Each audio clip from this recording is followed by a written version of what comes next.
Dust settled thick over the cracked main road of Silver Hollow as the sun beat down like judgment. Doors slammed shut.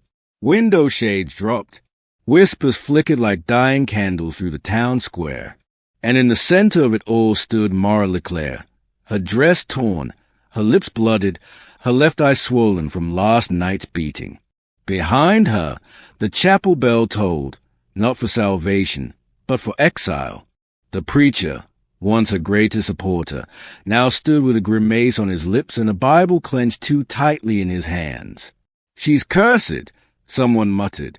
"She killed her husband," another spat. "I seen her talking to spirits in the canyon," an old woman screeched, pointing a bony finger at her. Mara said nothing. She could have screamed the truth, that Thomas Leclair was a monster, that her broken ribs weren't from demons, but from a drunk with a ring on his finger and rage in his heart. But they didn't want truth. They wanted a witch to blame for the cattle dying, the well running dry, and the sheriff's son being gored by a bull. So she stood there, arms bound in front of her, lips cracked and bleeding, as the mayor passed sentence. "Leave, Mara Leclair, and if you set foot in Silver Hollow again, you won't leave alive." Chapter 2. A man who shouldn't have come back. He rode in at dusk, a lone silhouette on a blood-orange horizon. Dust kicked up beneath the hooves of his black stallion, and even the dogs stopped barking to watch. He wore a duster long enough to hide a dozen sins, and his face was shaded by the tilt of a hat that hadn't been touched by prayer in years. Cole Maddox was back in Silver Hollow. He hadn't meant to return. Not after the blood he'd spilled. Not after the bounty on his head. But word travels through the West faster than a bullet, and when he'd heard what they'd done to Mara Leclair, he turned his horse around without a second thought. She had once sewn his wounds with trembling hands and soft humming. Back when he was nothing but a wounded outlaw hiding in a barn. Back when she had whispered, "You're not beyond saving, Cole." And now, she was the one who needed saving.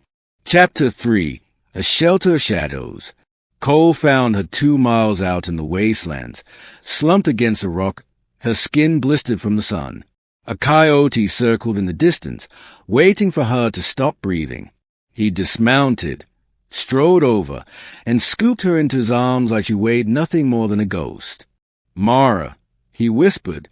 Her eyes fluttered open, swollen, clouded, but she knew that voice.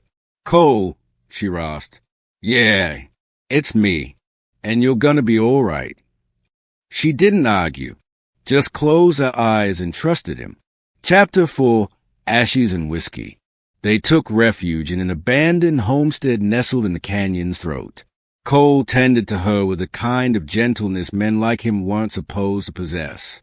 He crushed wild herbs into poultices, boiled water, sat up at night with a rifle across his lap, guarding her from both animals and ghosts. When she was strong enough to talk, she told him everything. "The town blames me for Thomas. Said I poisoned him." "Did you?" he asked. She looked away. "No, but I wanted to." He nodded. He deserved worse. "You came back for me?"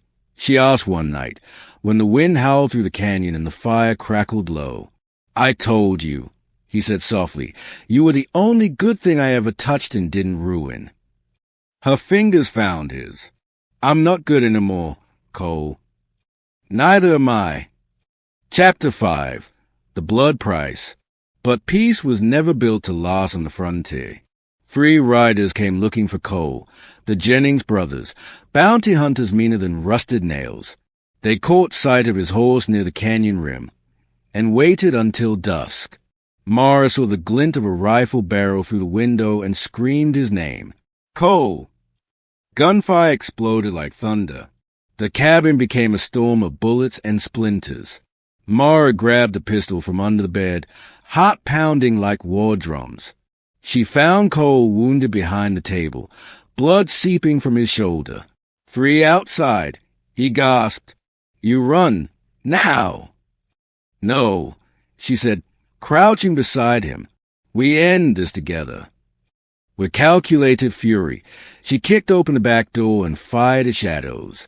One brother dropped, then another, the third bursting through the front, only to meet Cole's revolver point blank. The outlaw with a bounty, the woman with a curse. They stood alone in a storm of silence. Chapter 6. Reckoning at Silver Hollow. The next morning, they buried the bodies under the canyon bluff. And then Cole said the thing that made her heart twist. "We got to go back." "To Silver Hollow?" she asked. He nodded. "You deserve your name back. And I got some reckoning to do." She looked toward the east, where the town sat like a snake coiled in the sun. "They won't let me in." "They will," he said, stepping beside her, "because I'm gonna walk through that town and tell every God-fearing hypocrite that you're my wife. And if they got a problem with that, they can say it to my six-shooter." Her eyes filled with something warm and broken. "Your wife." I should have said it years ago. Chapter 7. That's my wife. Silver Hollow was quieter than a graveyard when they rode in. Mara sat behind him on the saddle, her face veiled in shadows, her hand gripping his waist like a lifeline. Men stared from porches. Women froze in their doorways. And the preacher dropped his Bible. Cole dismounted slowly, took her hand, and helped her down. Then, with the entire town watching, he marched her to the chapel steps. The mayor came out first, followed by the sheriff. Both looked like they'd swallowed nails. "She's not welcome here," the mayor sneered. Cole didn't blink. "That so?" "She's cursed. A killer. A whore." Cole stepped forward, face steel, voice iron.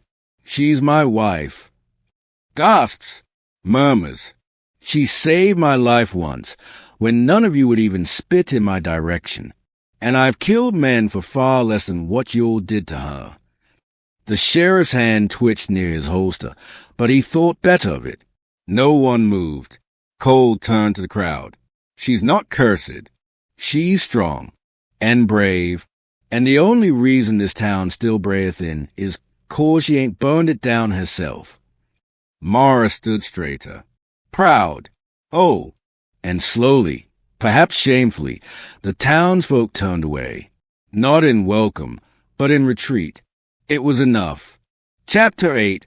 A Home Built from Ashes. They didn't stay in Silver Hollow.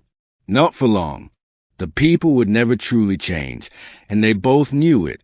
But they had come back on their terms, and that mattered.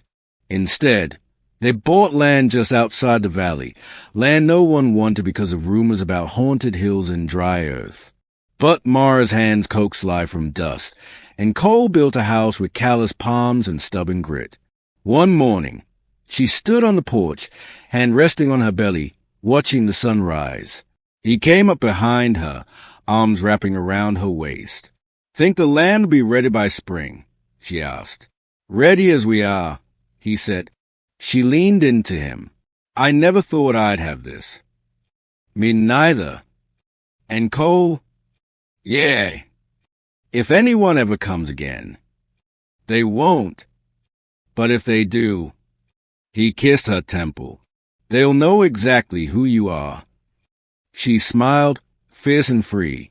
"Damn right. I'm your wife."